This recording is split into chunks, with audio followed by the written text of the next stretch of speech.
Bom dia, meus irmãos. Que bom ter esse tempo aqui com vocês. Que bom que você está aqui hoje.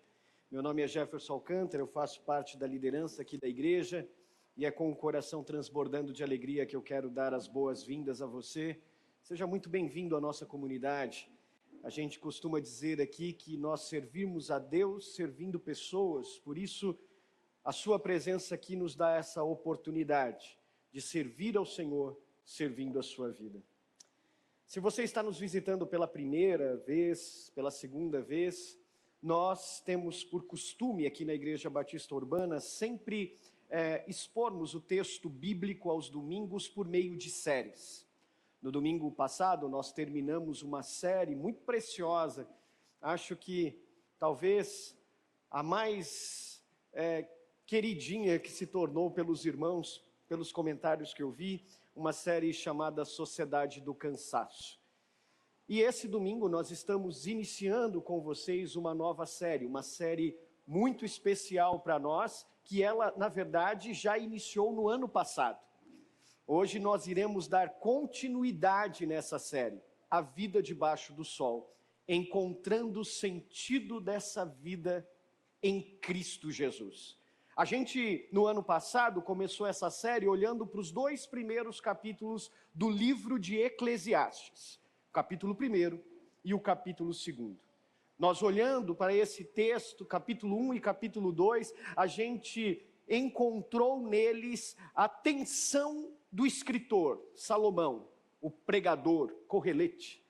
A tensão que ele tinha em viver essa vida debaixo do sol como se nada fizesse sentido. E ele usa uma expressão que corta todo o livro de Eclesiastes, que a vida é vaidade, tudo é vaidade. E o que ele quer dizer sobre isso é que a experiência humana, da perspectiva debaixo do sol, é como se fosse um vapor, é como se fosse um sopro. A gente luta, faz as coisas, a gente corre, a gente investe tempo, mas parece que tudo esvai pelas nossas mãos. É rebel, como ele diz, é um sopro, é vaidade. A gente não entende o sentido das coisas. Se você não ouviu esses sermões, eu sugiro que você dê um pulinho nas nossas redes sociais. Eram 5 sermões, mas com a nossa transição do hotel para cá no ano passado, o primeiro sermão se perdeu. Mas não tem problema, você assiste os 4 e você vai entender toda a ideia da série. Hoje eu quero então dar continuidade a essa série. Essa série vai levar uns 6 anos para a gente expor todos os capítulos de Eclesiastes, 5, 6 anos aproximadamente. Mas segura na minha mão e a gente vai junto, tá bom? Hoje nós vamos olhar para o capítulo 3 de Eclesiastes, especialmente para os versículos de número 1 até o versículo de número 8. E para te acompanhar nessa jornada, eu quero sugerir para você uma leitura bíblica, uma leitura de um livro para acompanhar a sua leitura bíblica. Esse livro, como dizia um professor meu, você não pode passar dessa vida sem ler, meu irmão. Esse livro é um livro do reverendo Emílio Garófalo. Ele esteve conosco aqui em fevereiro, no nosso aniversário. Esse livro se chama Isto é Filtro Solar. Como a gente vive debaixo do sol, se valendo do filtro solar, que é o Evangelho do Senhor Jesus Cristo, para nos ajudar a aguentar o calor dessas vidas.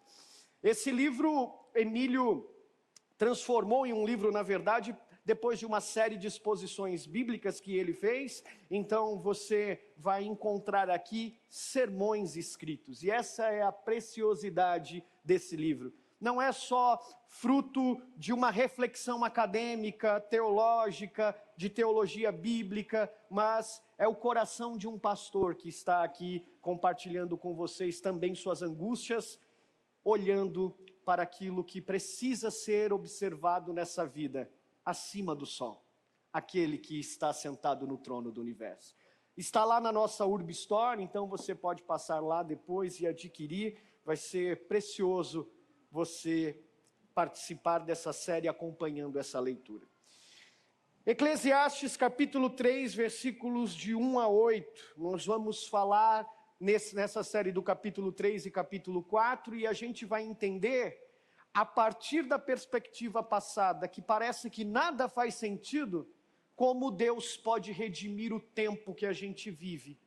Esse mundo caído, cheio de poeira, da queda que nos faz, como o Heitor bem exemplificou aqui, viver em tensões entre ter tempo e se culpar por ter tempo. Como é que a gente tem o nosso tempo redimido pelo Senhor do tempo?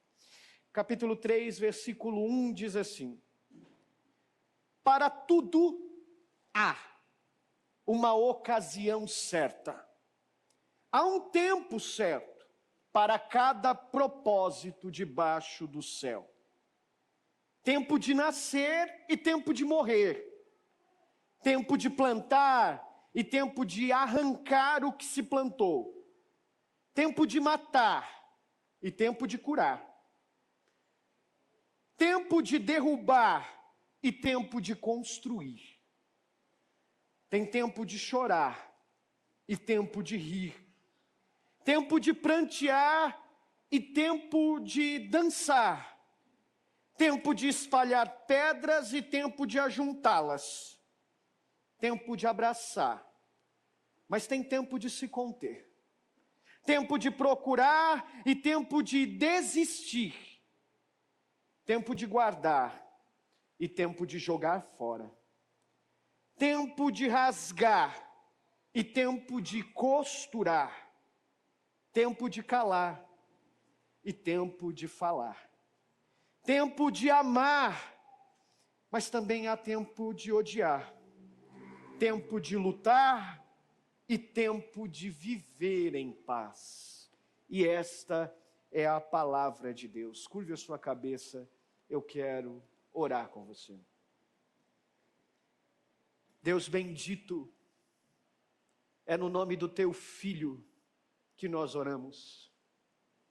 Aquele que é eterno e rompeu o tempo presente, se limitando a essa experiência humana, para que eu e meus irmãos nunca mais precisássemos se angustiar pelo tempo que vivemos. É no nome daquele que escreveu o tempo que nós nos rendemos essa manhã. Nos ajuda a compreender as estações e as fases da nossa vida, e a olhar para elas sob a perspectiva da eternidade, compreendendo que nada é por acaso, tudo está no seu controle, Deus. É assim que oramos, no nome do seu Filho Jesus. Recentemente, coisa de 1 ano e pouquinho, eu completei 40 anos de idade.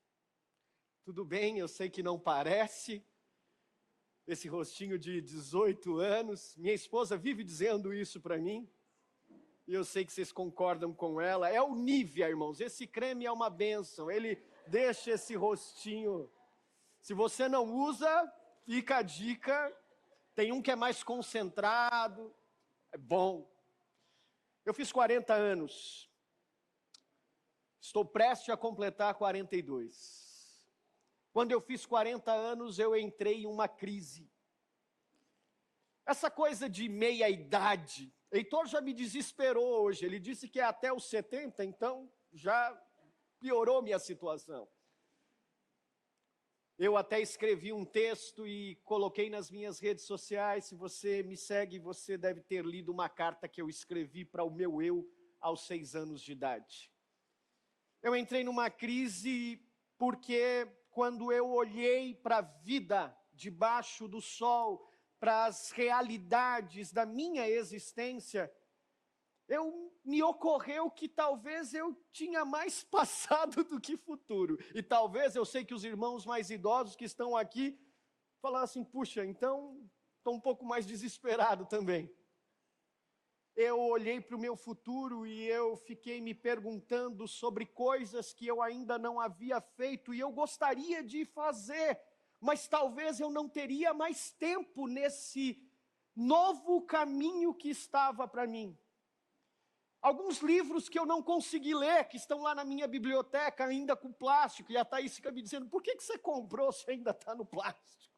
Aí eu fico dizendo assim para ela, há tempo para todas as coisas. Talvez eu não vá conseguir ler todos os livros. Talvez eu não consiga ver netos.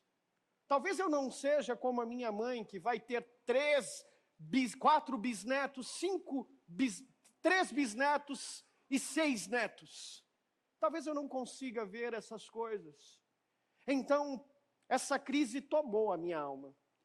Vivendo nessa realidade de compromissos e obrigações, como a gente viu na série passada, eu falei, puxa vida, o que eu estou fazendo da minha vida? Então eu comecei a ressignificar algumas coisas, comecei a olhar com um senso de urgência para todas elas, dizendo para mim mesmo, você não tem mais tempo a perder. Não dá mais para viver assim, como se você tivesse 20 e poucos anos e tudo fosse uma experiência maravilhosa, e vamos, e você topa todas as coisas, não. Agora você precisa, Jefferson, ser mais atento ao tempo, porque você precisa ver seus filhos crescerem. Você precisa tomar mais café com eles. Você precisa sentar mais no sofá com a sua esposa para assistir uma série.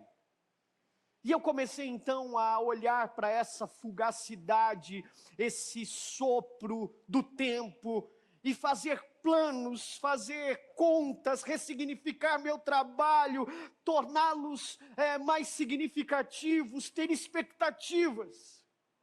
E aí eu me lembrei de uma música do teólogo Renato Russo. Você já conhece esse teólogo? Estudou na escola Legião Urbana. Ele escreveu uma música, Tempo Perdido. E a música diz o seguinte, todos os dias, quando eu acordo, não tenho mais o tempo que passou. Eu olho e falo, puxa vida, não vai dar mais tempo de fazer isso. Não dá mais tempo de me empenhar nesse projeto, porque vai levar muito tempo para dedicar-se a ele. E eu gastei tempo com outras coisas que não eram tão importantes. Eu levanto da minha cama, eu acordo e eu não tenho mais o tempo que passou. Mas aí, Renato Russo diz para a gente que ele tem tempo, mas tenho muito tempo. Temos todo o tempo do mundo. Como é que a gente pode viver nessa tensão entre não ter tempo, mas ter tempo? De não conseguir mais realizar coisas que a gente gostaria, de não mais conseguir abraçar aquela pessoa que a gente ama, porque ela já não está mais aqui, que a gente não teve a oportunidade de dizer aquele último eu te amo. Como que a gente lida com essa tensão de coisas fugazes que vão pelos nossos dedos, que a gente não recupera mais, mas que ainda, olhando para o futuro, a gente ainda tem tempo para fazer coisas diferentes. Essa é a tensão desse texto que nós lemos. É a tensão do pregador, do Eclesiastes, é a tensão de Salomão. E olhando para esse texto, há uma coisa tão bonita, logo nesse primeiro versículo, que eu preciso que você saiba, e saia daqui compreendendo, se como eu, talvez não com seus 40 e poucos anos, mas também sente essa tensão na sua vida.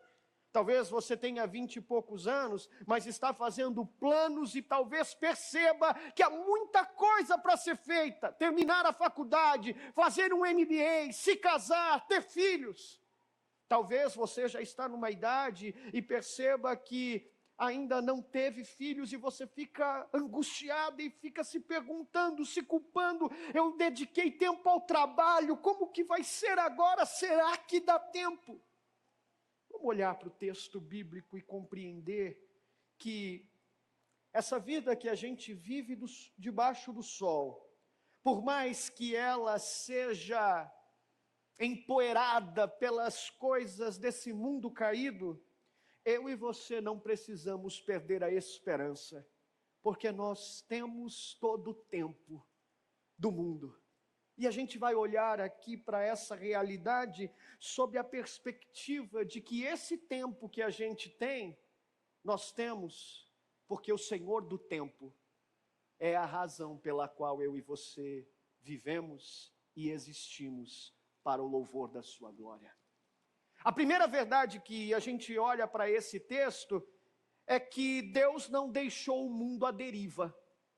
Porque quando a gente vive nessa tensão, nessa angústia que eu expus aqui para vocês, a gente tem a impressão de que não tem o controle de algumas coisas. A gente tem a impressão de que a gente só vive, só existe. A gente tem a impressão de que as coisas só vão acontecendo. De que a gente acorda de manhã, toma banho, se troca, vai para o ponto, pega o ônibus, pega o metrô, faz a conexão, descobre que o bilhete acabou, tem que voltar, compra de novo. A vida são ciclos que são infindáveis e que a gente só vai vivendo e dá a impressão de que tudo existe porque existe por acaso. Porque são simplesmente coisas que vão acontecendo na nossa vida. Mas de acordo com a palavra de Deus, meu irmão, não. Deus, aquele que criou todas as coisas, quando olhamos para Gênesis 1 e pelo poder da sua palavra, aquele que estava fora do tempo, disse com o poder da sua palavra, trouxe à existência tudo o que há. Ele estabeleceu ordem no meio do caos. E ele, ao estabelecer ordem no meio do caos da existência, trazendo tudo o que existe, dando forma a tudo o que existe, ele estabeleceu um tempo determinado para todas as coisas. Na sua tradução, talvez não esteja como a minha no versículo 1, dá uma olhadinha para ela. Na minha tradução está escrito assim: para tudo há uma ocasião certa. Na sua Bíblia talvez deva estar escrito assim: tudo tem o seu tempo determinado.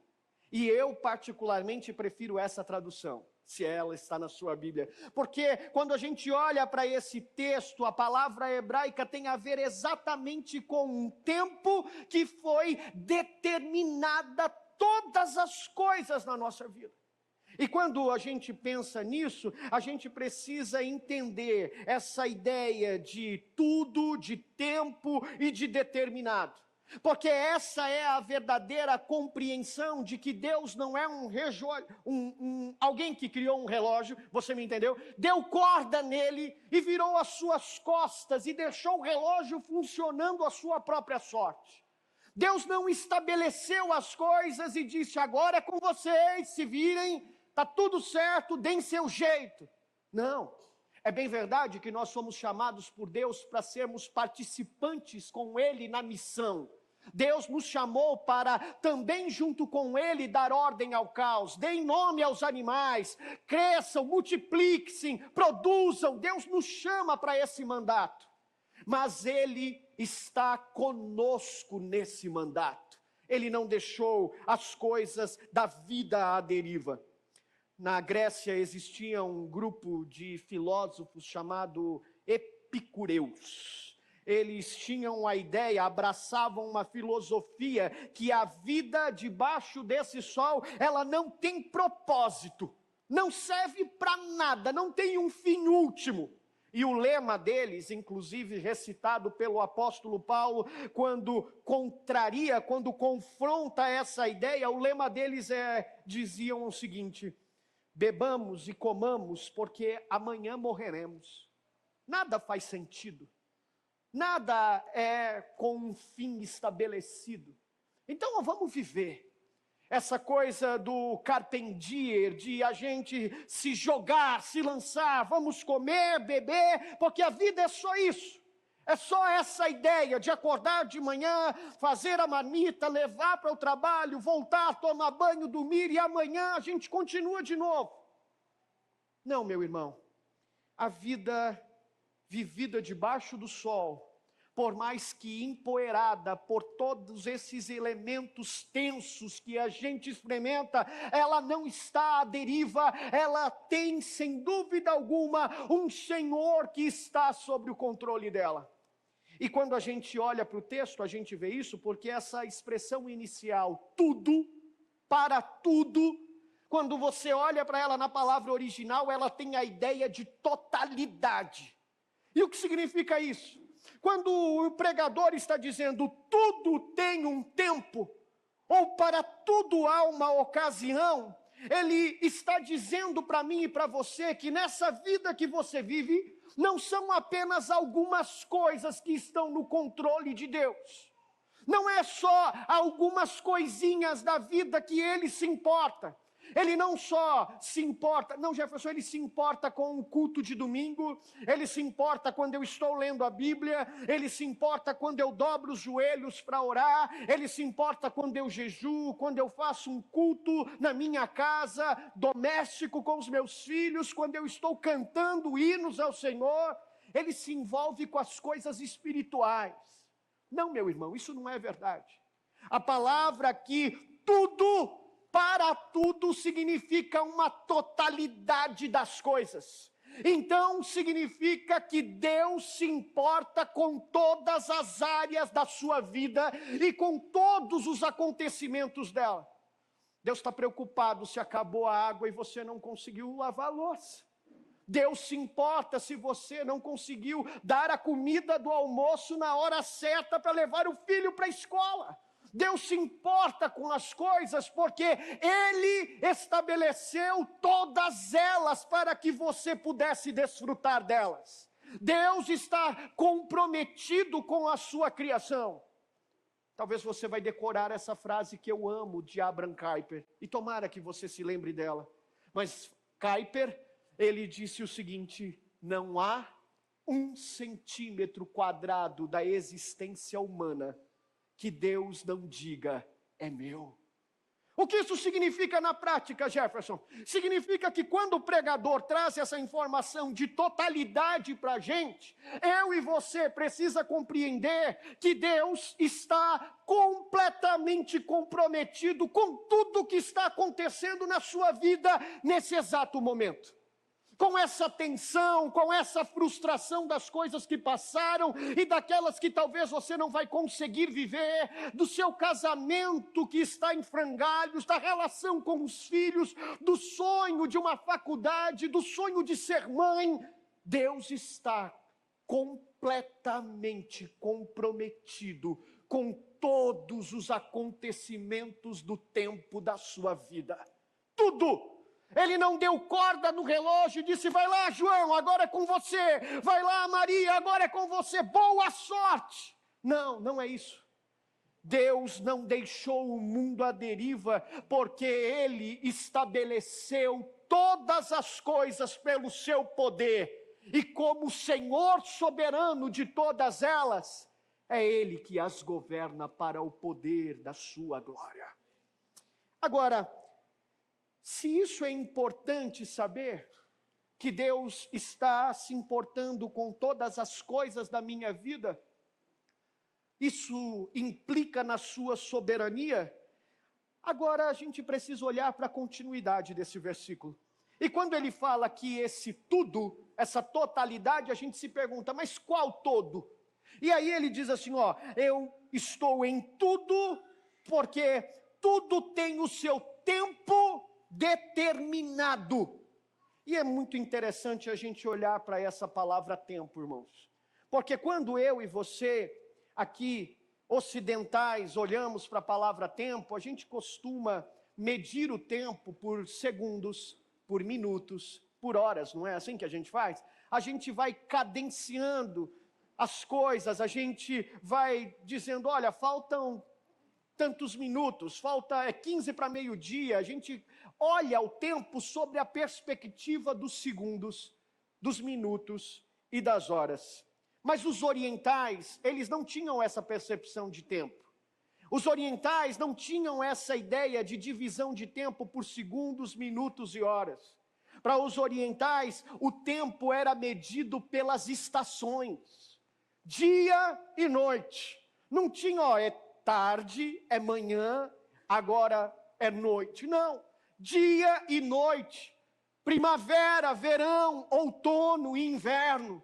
As estações em que o rio Nilo transbordava e enchia todo o Egito, eram por meio de fases da vida, estações da vida, que os orientais olhavam para o tempo. E isso é muito importante nesse texto, porque tem a ver com uma passagem do tempo que é percebida por nós. Como, por exemplo, fazer 40 anos. Eu não vou fazer 40 anos 2 vezes. É só essa fase da vida. É só esse momento da vida. Era assim que os orientais viam o tempo. E você vai entender a importância disso quando a gente compreende que esse Deus que está comprometido com todas as coisas, Ele criou eventos, estações e ciclos na nossa vida, que eles se repetem para todos nós de modo comum. Todos nós com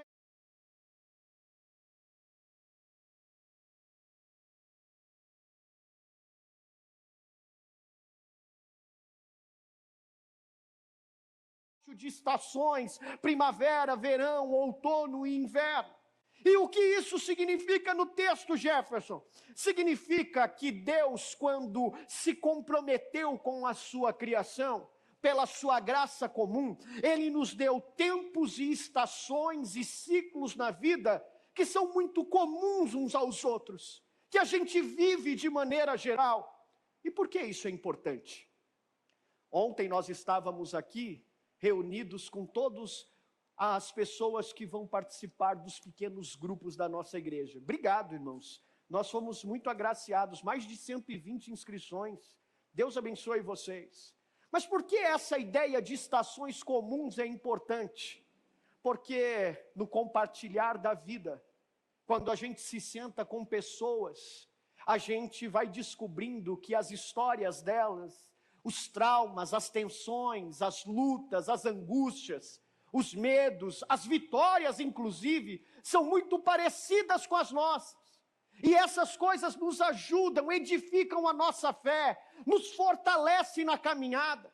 É por isso que o cuidado pastoral não é um ato exclusivo do ofício da liderança pastoral, mas é uma responsabilidade comum de todos nós, o sacerdócio universal, de cuidarmos uns dos outros. E é isso que acontece nos pequenos grupos. É gente cuidando de gente, compartilhando a vida e dizendo aos irmãos suas experiências, abrindo o seu coração. E quando a gente ouve as estações difíceis da vida que você viveu, talvez o medo que você tem, a expectativa que você tem, as perdas que você sofreu, a gente se identifique com elas. E a gente agradeça a Deus, porque se você está ali, é porque Deus cuidou de você. E também cuidará de mim, sem dúvida alguma. Tempo sob a perspectiva de estações que todos nós estamos experimentando em alguma medida debaixo da terra. Agora, quando a gente olha para isso, veja a continuidade do versículo, ele diz: esses tempos comuns que eu estou comprometido, esses ciclos da vida que é comum para todos, que eu estou comprometido, ele tem um tempo determinado, ou seja, estabelecido. Deus não criou o mundo para ser um caos, e nem deixou ele perdido em seu próprio tempo trabalhando sozinho. A gente não vive por meio do acaso, a gente não vive por causa da sorte, a gente não vive pelos ecos desse mundo que diz, olha a sorte que você teve, por acaso aconteceu isso. Não!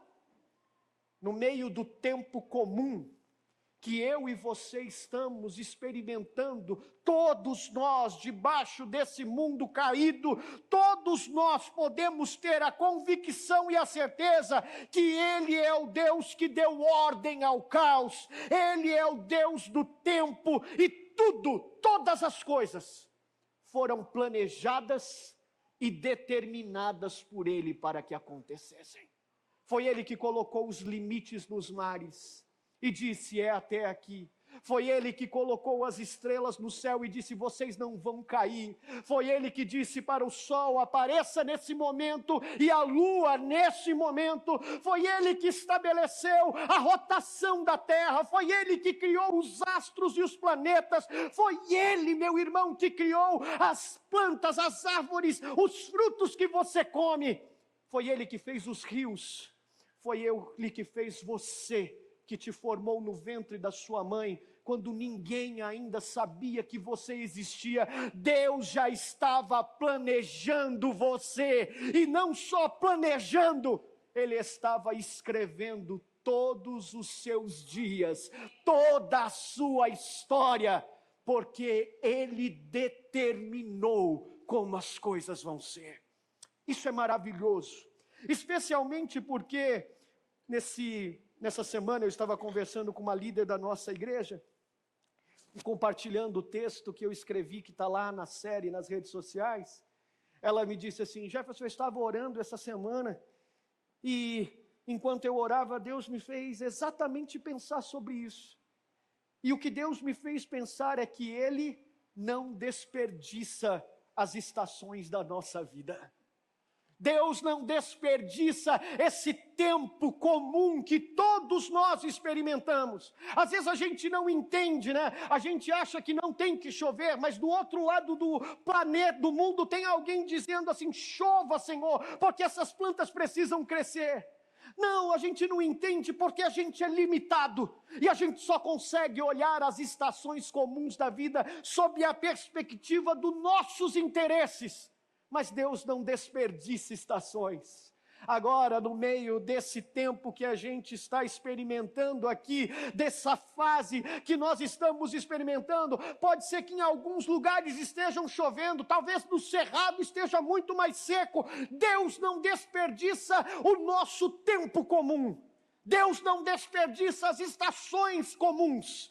Deus não desperdiça a estação que você está experimentando na sua vida nesse momento, meu irmão. Talvez não seja uma primavera, talvez não seja verão, talvez você entrou no inverno profundo e você nem sabe quando ele vai acabar. Como em Nárnia aconteceu, um grande inverno que a rainha do gelo trouxe, mas um dia Aslan chegou em Nárnia.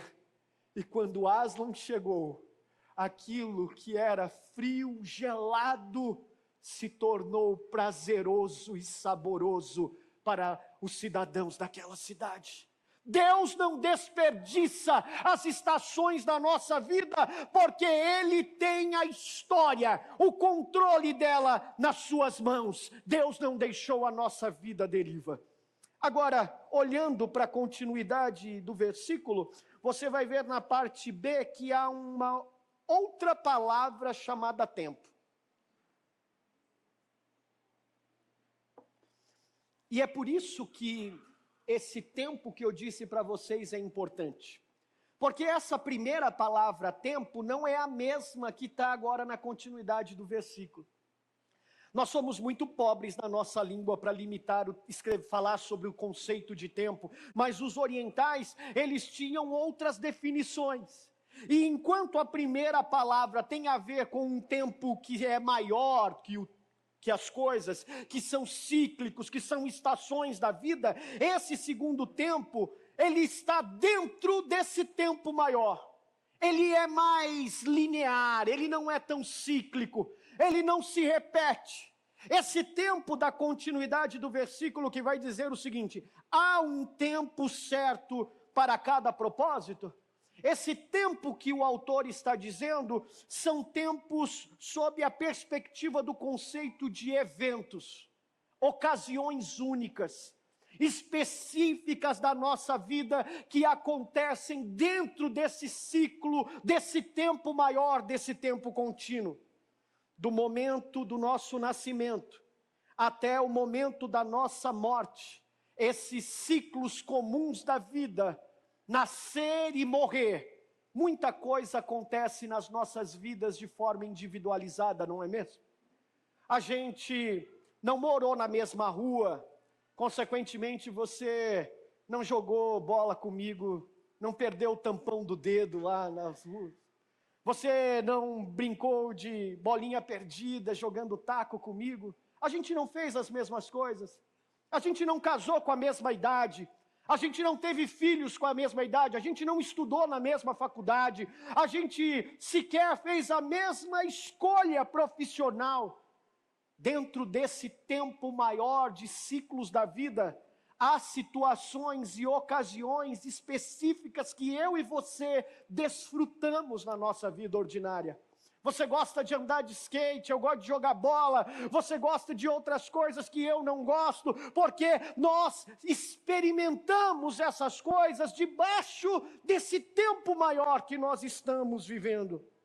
E é isso que o autor vai dizer para a gente a partir dos versículos 2 até o versículo 8. Ele vai nos dar 14 parelhas, do versículo 2 até o versículo 8, que vão tratar de toda essa realidade comum da vida, que todos nós experimentamos, mas que no meio dela há ocasiões e circunstâncias da vida mais diversas possíveis, que vão acontecendo na nossa individualidade.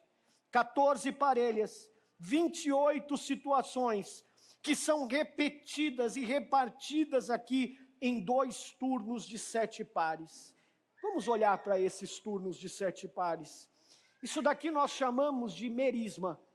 Essa ideia de que as coisas possuem 2 polos, e entre esses 2 polos tem muita coisa acontecendo, que é esse tempo que está sendo descrito aqui. Olha só que interessante. No versículo de número 2, Salomão vai falar sobre esse tempo maior, tempo de nascer e tempo de morrer. E ele continua na sua expressão, dizendo tempo de plantar e tempo de arrancar o que se plantou. Eu tentei trazer uma definição mais curta disso que ele está querendo dizer para vocês, a partir desse texto.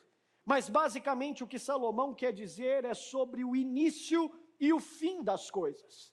Tempo de nascer e tempo de morrer, tempo de plantar e tempo de você colher aquilo que você plantou. Início e fim. Só se você sabe muito bem disso. Você sabe que entre o tempo de nascer e morrer, entre o tempo de plantar e colher, tem muita coisa que acontece, não é verdade? No meio desse tempo que é comum para todos, nascer e morrer, alguns de nós vão passar por situações tão difíceis que outros não vão passar. Alguns vão ter que lidar com doenças difíceis. Alguns vão ter que experimentar a separação dos seus pais e ficar de 15 em 15 dias um tempo de final de semana com um e com o outro. No meio desse início e fim da vida, a gente se frustra com um cônjuge e a gente percebe que a gente, poxa vida, talvez eu tenha feito decisões erradas na minha vida. Recentemente eu ouvi uma ligação de um irmão lá da igreja de Santo André, e por isso eu citei isso para vocês, que depois de quase 30 anos de casado, a sua esposa sentou com ele e disse, eu quero o divórcio. Coisas difíceis vão acontecer entre o início e o fim da nossa vida. E talvez você, nesse momento da sua vida, está experimentando esse tempo, essa ocasião específica que ninguém na sua família talvez passou, que talvez você nunca imaginou passar, mas é fato, você está vivendo. Entre plantar todos esses sonhos e colher todas essas esperanças, muita coisa aconteceu que arrancou elas de você. Salomão está dizendo para a gente que existem esses tempos na nossa vida, sim, meus irmãos. Eu sei que há uma teologia barata aí fora sendo pregada, dizendo para mim e para você que esse evangelho que nós pregamos é um evangelho que você será bem-sucedido em todas as coisas. Que você vai plantar e que você vai colher, porque você é filho do rei e você vai colher 10 vezes mais. Não é verdade. Sinto em te decepcionar essa manhã, mas esse evangelho não tem nada a ver com você, mas tem a ver com aquele que, como dissemos, ele está a partir de você, fazendo o seu nome conhecido. E talvez ele fará o seu nome conhecido por meio da dor e da alegria também. C.S. Lewis, quando escreveu o seu livro Cristianismo Puro e Simples, ele usou uma expressão dizendo que a dor é o megafone de Deus. Sabe por quê, meus irmãos? Porque ela nos ensina, ela é pedagógica. Então a gente se alegra quando nasce e se entristece quando morre. A gente se alegra quando planta e se entristece às vezes por não conseguir colher aquilo que queremos. Mas em todas essas coisas, foi Deus, meus irmãos, que estabeleceu um tempo determinado para cada coisa acontecer na nossa vida. E essas coisas, todas elas, sejam maiores ou sejam menores, elas ocupam um lugar na prateleira do marceneiro Jesus, que está trabalhando na sua vida a fim de te formar mais parecido com Ele em cada tempo da sua vida. E ele continua dizendo, olha o versículo de número 3, também tem tempo de matar e tempo de curar, tempo de derrubar e tempo de construir. E o que Salomão quer dizer, eu resumi para vocês da seguinte forma: tragédias e restauração. Tempo de matar, tempo de derrubar, tempo de curar, tempo de construir. Você já experimentou tragédias na sua vida? Aliás, agora mesmo a gente está experimentando tragédias, não é? Aqui na América Latina mesmo, tem uma nação que pessoas estão morrendo por causa do desejo ditador de homens. Tragédias, famílias se perdendo, filhos perdendo pais, pais perdendo seus filhos. No Oriente a gente viu famílias chorando desesperadas, pedindo para que aqueles sequestradores devolvessem os seus filhos. Por outro lado, do outro lado, há famílias dizendo: parem de nos bombardear e matar nossas famílias. Essa tensão que a gente vive nesse mundo empoeirado do caos, do pecado, que suja a nossa vida e que a gente vive limpando, varrendo, tentando trazer ordem. Que o Evangelho, que o Eclesiastes está querendo dizer para mim, é que nesses tempos maiores, meus irmãos, talvez você desfrutará de algumas tragédias na sua vida também. Talvez algumas cores escuras e cinzas e frias vão fazer parte da obra-prima de Deus, pintando o quadro da sua vida. E talvez hoje você está experimentando isso. Mas se por um lado, eu e você podemos ter a certeza de que essas coisas vão acontecer, aquele que é Senhor do tempo diz para nós que nesse tempo a gente também vai desfrutar de cura. A gente também vai desfrutar de construir coisas boas para nós, mesmo quando a vida destruí-las, quando o pecado destruí-las. A gente vai perder os cabelos, mas eles crescerão de novo. A gente perderá pessoas, mas outras vão chegando. E com isso a gente vai lidando com a realidade caída. A gente chora pela morte de um ente querido, mas fica feliz porque um filho nasceu. No meio dessas tensões, Deus está controlando o tempo das situações específicas da sua vida. Olha o versículo 4. Tempo de chorar, tempo de rir, tempo de prantear e tempo de dançar. E a melhor tradução para mim aqui é júbilo. É aquele transbordar de alegria. Então, o que ele está dizendo é isso. No meio dessas histórias maiores que a gente vive, talvez você vai encontrar situações, tempos específicos na sua vida, em que os céus estarão tão nublados, que você sequer sabe dizer quando essas nuvens vão embora. Mas não se preocupe, meu irmão, o Senhor do tempo, Ele usa essas coisas tristes e difíceis, com lágrimas, com choro, com pranto, com tristeza na nossa vida também. Então, mesmo quando você passa por essas coisas, lembre-se que o Senhor do tempo, que estabeleceu todas essas coisas, Ele não te deixou sozinho no meio do caos da sua vida. Portanto, ainda que o choro dure uma noite inteira, ainda que ele dure muito tempo na sua vida, não se preocupe, não é você que vai cessar o choro dos seus olhos, mas é Ele, o Senhor do tempo, e que estabeleceu todas as estações e os eventos da sua vida. Ele irá enxugar dos nossos olhos todas as lágrimas, porque segundo a sua palavra, há tempo de chorar, mas há tempo de rir, há tempo de prantear, mas há tempo em que a gente vai jubilar e transbordar de alegria no Senhor. É impressionante como a gente não sabe lidar com os tempos da vida. E a gente se desespera achando que eles são a última coisa que está acontecendo. Olha o que diz o versículo 5. Tempo de espalhar pedras, mas tempo de ajuntá-las. Tempo de abraçar e tempo de se conter. Eu resumi isso dizendo para você o seguinte: descartar e valorizar. Às vezes a gente vai ter que passar por situações que a gente vai dizer o seguinte: olha, eu não posso ter isso. Tomar decisões difíceis, né?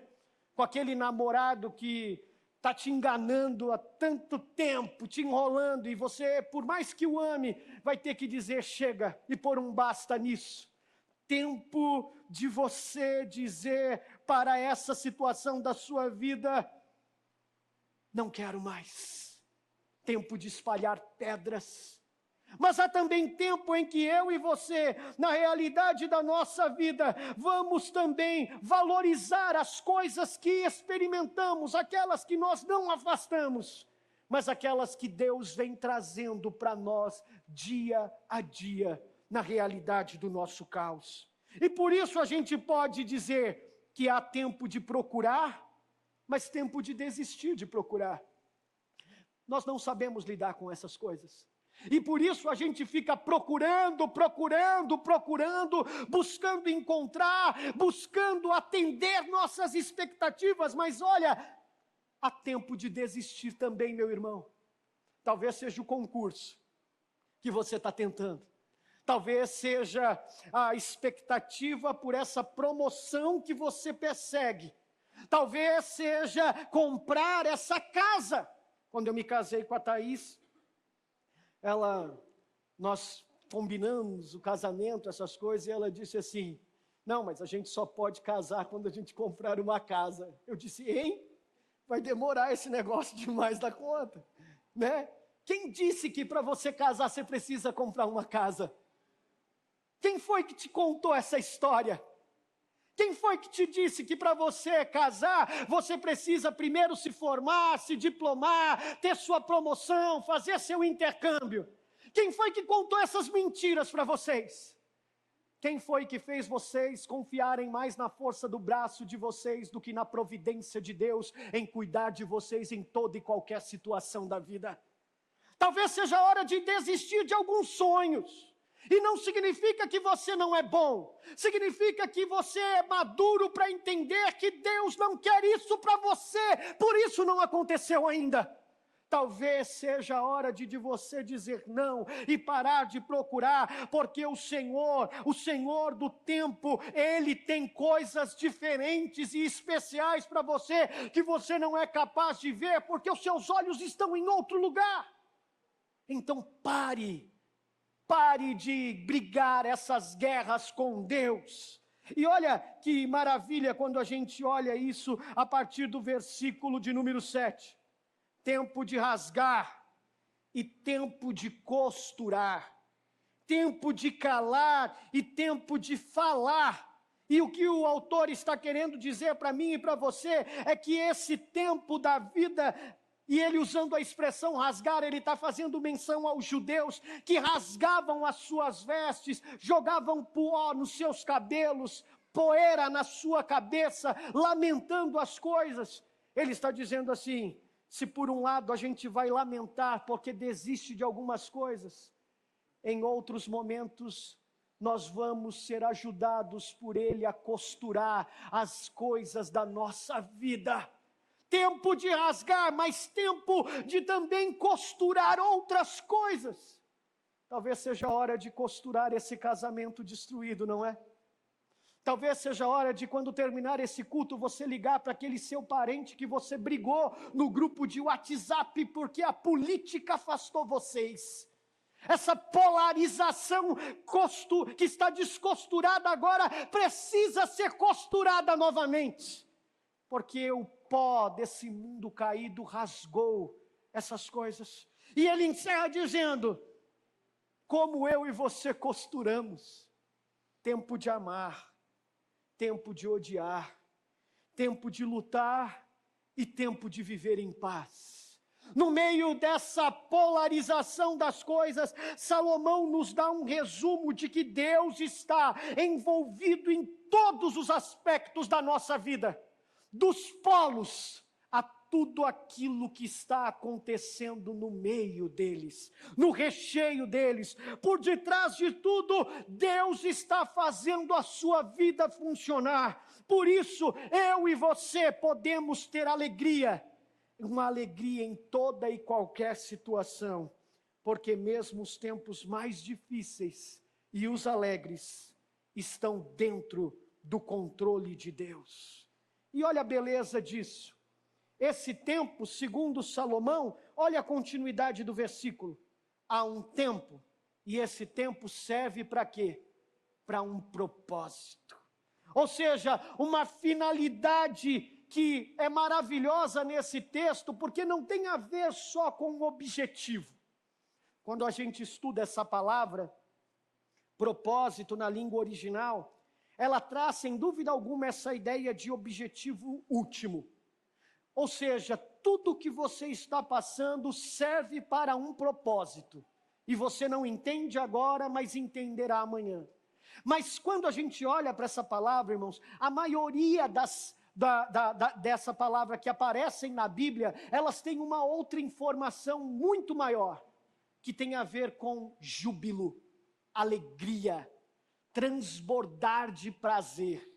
Então o que Salomão está dizendo para nós é que esse propósito de viver coisas difíceis ou alegres, fáceis e difíceis na vida, tem um propósito, e esse propósito não é só o fim pelo qual Deus quer usar essas coisas para te fazer mais parecido com Ele, mas é um propósito que objetiva, mesmo passando por essas coisas, você entender que porque Ele é o Senhor do tempo, você pode desfrutar de alegria no meio do caos da vida.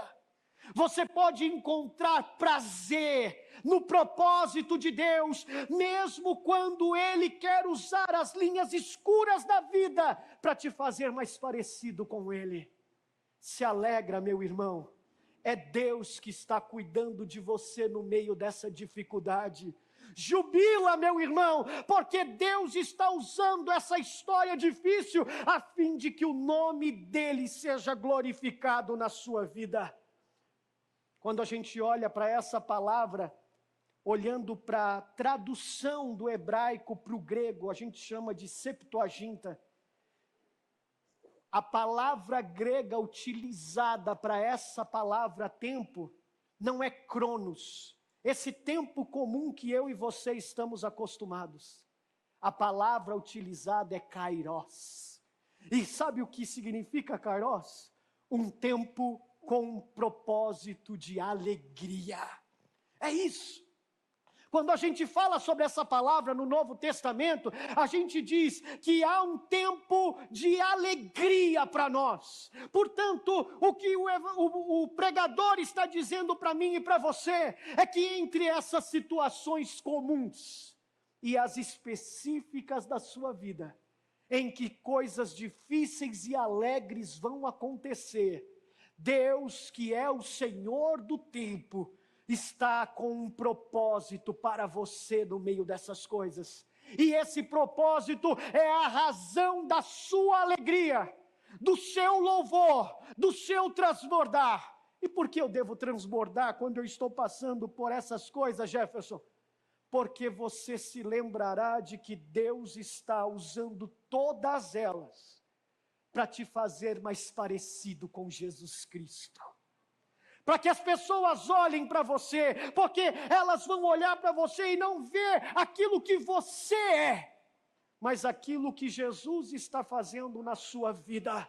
Por meio das lutas, das alegrias, elas verão um pequeno Cristo andando pelas ruas. Então, enquanto pessoas, elas estão lamentando por seus casamentos acabando, porque as coisas estão se destruindo, você se lembra de que o Senhor do tempo vai usar essas coisas, e às vezes serão difíceis, mas você vai costurar elas, porque é um tempo determinado para todas as coisas, e no meio do caos, há um propósito para que a sua família renasça, cresça, com uma alegria fora do comum como era antes, porque é Ele que está cuidando de todas as coisas da nossa vida, quer sejam boas, quer sejam ruins. Jefferson, como eu posso viver isso? Como você pode olhar para o futuro agora com 40 anos e perceber que era Deus que estava usando as coisas difíceis da vida e as coisas boas da vida para te fazer mais parecido com Ele? Eu sei que é difícil, meu irmão, mas um dia eu e você entenderemos melhor cada uma das estações da nossa vida. Hoje talvez você não entenda porque essas coisas estão acontecendo. Mas um dia você vai entender melhor cada estação, desde as maiores até as mais específicas da vida, e você vai perceber que cada uma delas se encaixa na grande obra que Deus está escrevendo na história. Aquele que é atemporal, que é eterno, Ele que escreveu todo o tempo das coisas, Ele entrou no nosso tempo, e como eu e você, Ele também nasceu e Ele também morreu.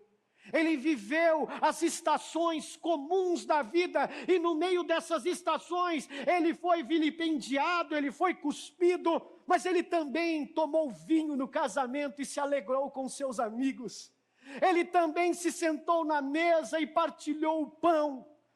No meio de coisas maiores, sem dúvida alguma, outras vão acontecer, mas embora você não entenda elas hoje, isso não é uma razão para que você se desespere, porque Deus não deu corda no relógio e te abandonou. Você não entende ainda, isso só não aconteceu ainda, porque você ainda não olhou o tempo pela perspectiva certa, pelas lentes de Cristo. E como é que eu vivo, Jefferson, sobre as lentes de Cristo, vivendo esse tempo? Existe uma palavra em latim, cunhada pelos reformadores, chamada corandeo. Corandeo significa viver diante de Deus tudo que a gente experimenta na vida. Como é que você vai conseguir viver isso, irmão? Essa polaridade com coisas tão difíceis. E eu sei, alguns sofrem mais do que outros. Alguns choram mais do que outros. Outros têm mais facilidade, outros mais dificuldade. Eu sei. Você só vai conseguir entender isso não desistindo, não acreditando no acaso, não acreditando na sorte, mas acreditando em viver uma vida corandeô, diante de Deus em toda e qualquer situação da sua vida. Quando vier as lágrimas, quando vier o pranto, quando vier as decisões de espalhar, de tirar fora, quando você tiver que desistir, quando você tiver que rasgar, quando você tiver que calar, em todas elas, corandeô, diante de Deus. Porque você entende que não é sobre você, mas é sobre o marceneiro Jesus, que está talhando a sua imagem na sua vida. Então, quando você viver corandeô, quando você desejar viver isso, você vai entender o quadro completo. Estênio Marcius, ele tem uma música chamada Tapeceiro. Se você nunca ouviu, saia daqui e ouça essa música. Estênio diz o seguinte, que o que Jesus está fazendo na minha e na sua vida é uma obra de tapeçaria. E ele é o tapeceiro. Só que quando a gente olha o tapete que ele está fazendo, a gente vê ele por trás, porque ele está costurando as linhas do tapete. E quando a gente olha, a gente fala, nossa, que quadro horrível. Eu acho que essas cores não combinam. Nossa, o que significa aquele monte de linha ali naquele canto, tudo embolado? Não estou entendendo. Viver corandeô é viver diante e na dependência de um Deus que sabe o que está fazendo, por mais que você não entenda. E quando Ele terminar a obra dele na sua vida, meu irmão, quando Ele acabar a obra que Ele está escrevendo na sua vida, e Ele apresentar para você o quadro bonito, o tapete terminado, então você vai entender a beleza daquilo que Deus está fazendo na sua vida. E você verá a obra completa. O apóstolo Paulo resumiu isso dizendo: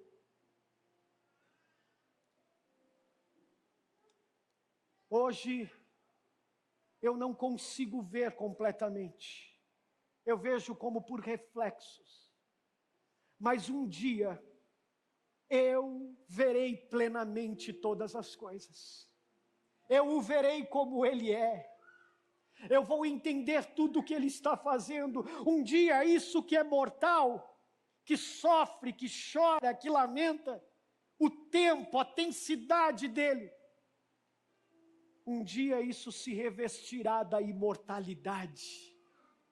Um dia isso que é corruptível se revestirá da incorruptibilidade. E então, quando eu estiver lá com Ele, eu vou conseguir entender cada linha que Ele colocou na minha vida. Ele tem o pleno controle do tempo, pois Ele mesmo que estabeleceu o tempo. Quanto mais tempo eu tenho, Jefferson, você tem todo o tempo do mundo, se a partir de hoje você viver corandeô, diante de Deus, entendendo que é Ele que está no controle de todas as coisas. Se você decide hoje, deseja hoje, descansar nesse tempo que você está vivendo, e entender que é o tempo determinado de Deus para você, apesar das dificuldades, curve a sua cabeça, eu quero orar por você. Pai bendito, eu te agradeço por hoje, Eu te agradeço porque, por mais que eu olhe o futuro e eu não consiga ver tanto tempo assim, não é sobre o meu tempo. Eu tenho todo o tempo do mundo que o Senhor determinou para mim. E por isso eu posso descansar. Talvez eu não veja algumas coisas acontecerem. Talvez eu não veja a Clara se casar. Talvez meus irmãos não vejam seus filhos alcançarem lugares tão importantes. Não é isso que tira a nossa paz. O que nos dá paz é saber que no tempo que o Senhor determinou para nós viveremos uma vida corandeô, diante de Ti, para a glória do Teu nome, porque é o Senhor que está escrevendo todos os detalhes da nossa história. Faz-nos descansar na certeza de que em todas as coisas, tudo coopera para o bem daqueles que amam ao Senhor. Te louvamos por isso, em nome de Jesus.